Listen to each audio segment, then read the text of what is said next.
Coming up tonight on YCN News. Last night's snowfall leaves some of west central New Hampshire with over a foot of snow. Ragged and Stratton Mountain ski resorts prepare for New Year's festivities. And the use and distribution of heroin becomes a growing problem in northern New England. For more news, weather, and sports, it's time for YCN, your local view. Now, your daily digest of the Dartmouth Lake Sunapee region, southern Vermont, and Windsor County. News, sports, weather, and all that is happening in our area. The news on YCN, your local view. Good evening, and welcome to this Monday edition of YCN News. I'm Rose Spillman.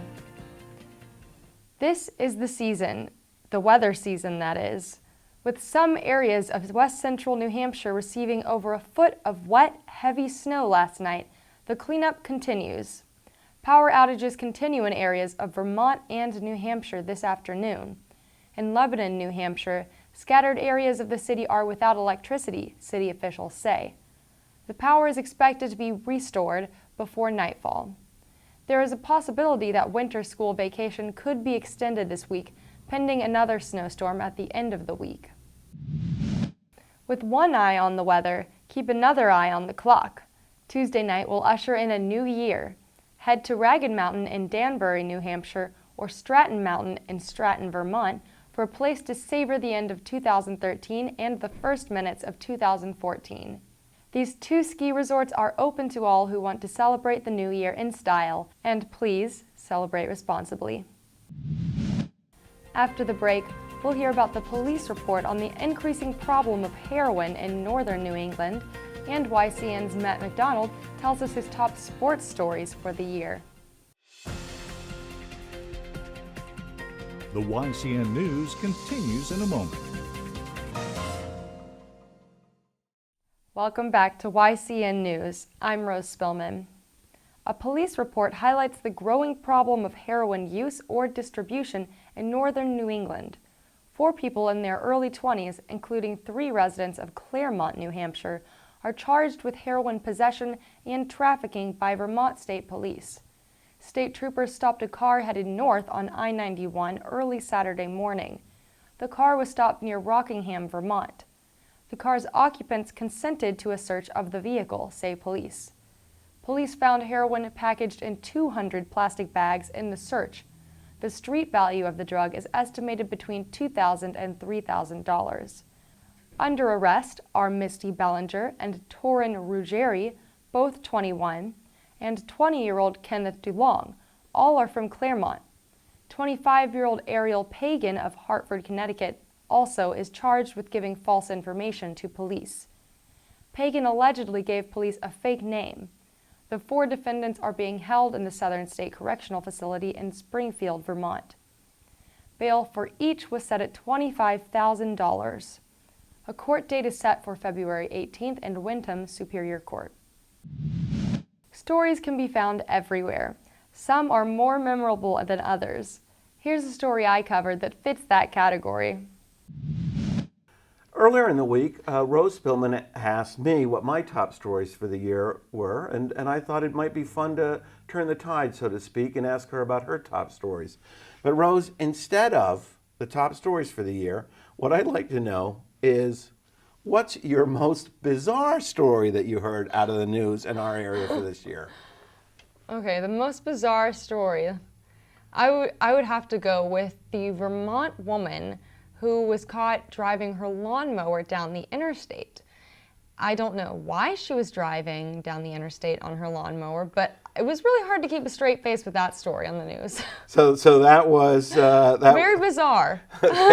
that's your most, yeah. And I'm trying to think. I wonder if she was going 65. Yeah, that's a heck of a lawnmower. She's going to. I mean, wow. Yeah, exactly. She must have had some kind of special engine on that lawnmower, racing lawnmower, maybe. So she got pulled over. And apparently she assaulted a police officer when he pulled her over. So it must have been a lot more going on than just her needing to drive her lawnmower somewhere. Well, I guess that you know, I covered a lot of stories. We didn't talk about that, and I can understand why it made it in your most bizarre Oh stories. yes, the most bizarre. Exactly. Well, thanks for sharing that, and hopefully next year we won't have any more lawnmower stories. Yeah, hopefully. Sports are as much about athletics as they are about culture. Today, weather and sports reporter Matt McDonald shares with us his top sports stories for 2013. Matt McDonald is our local sports reporter, so we wanted to find out what his top picks are for the games this year. Well, thank you, Rose. And I mean, there were some big games this year. The Stevens versus Epping Newmarket semifinals football game. I mean, that was an amazing game. Stevens won 13-0, and they scored all of their points in the first quarter.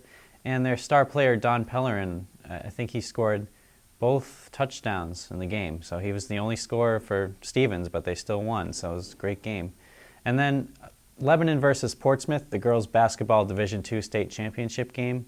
I mean, Lebanon worked its way up slowly. I mean, the game before was versus Milford, the semifinals.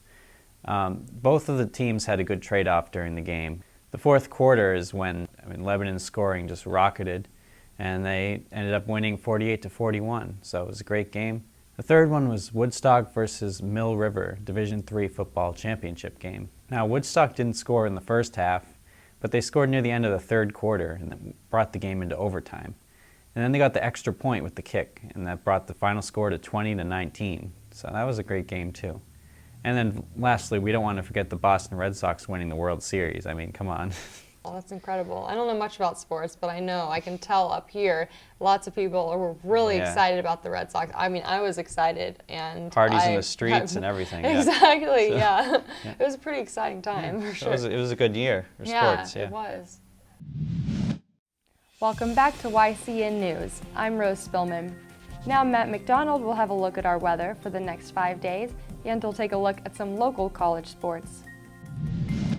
Thanks, Rose. Looks like the new year is bringing in some cold weather. Tomorrow we have more snow showers with highs in the 20s and a low of 5 degrees.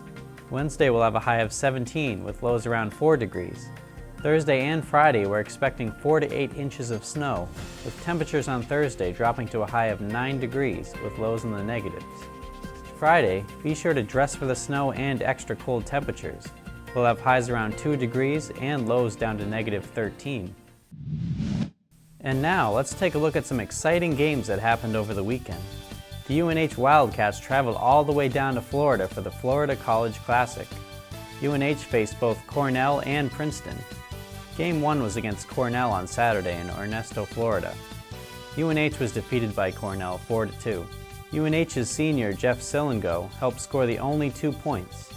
One was a goal and another was an assist, along with Justin Agosta, who scored. Game 2 took place on Sunday against Princeton University. UNH managed to win against their opponent 3-2. Justin Agosta, Casey Thrush, and Matt Willow scored for the Wildcats.